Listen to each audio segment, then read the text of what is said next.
మూడో కార్యక్రమం కొత్తగా తీసుకొస్తున్నాను. సార్ ఏంటి సార్ అది? వెయిట్ మూడో చైల్డ్కి 30,000 రూపాయలు పుట్టిన వెంటనే ఇస్తాం.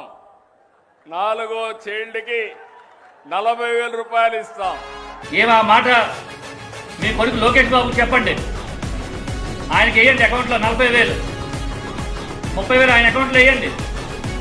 మీరు మాత్రం ఒకళ్ళకి అంటారు శుభ్రంగా ఉంటారు, ప్రజలు మాత్రం నలుగురిని కానీ రోడ్ల మీద వదిలేసి మీ వెనకాల మీకు ఓట్లు వేసుకుంటూ ఉండాలా?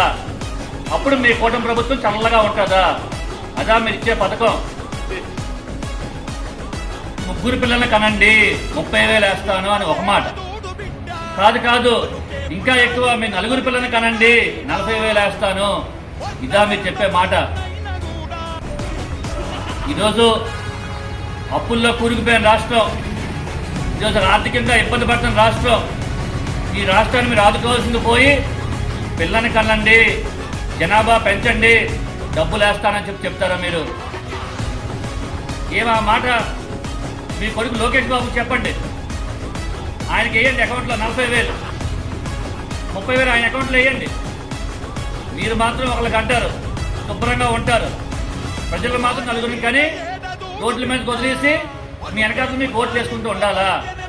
అప్పుడు మీ కూటమి ప్రభుత్వం చల్లగా ఉంటుందా? అదా మీరు ఇచ్చే పథకం? ఈ వెనుకబడిన జిల్లాకి, ఈ రైతు ఆధారిత జిల్లాకి, ఈ వలస కూలీలు ఉండే జిల్లాకి మీరు వస్తున్నారు, ఏదో పథకం ప్రకటిస్తారు, ఏదో హామీ ఇస్తారు, ఈ జిల్లాను మళ్ళీ ముందుకు వెళ్తాది అని చెప్పని ఆశగా చూసిన ప్రజలకి మీరు ఇచ్చిన హామీ ఇదా? ముగ్గురిని కానీ 4 కనండి అనే మాట, మీరు అనే మాట ఒక్కొక్కసారి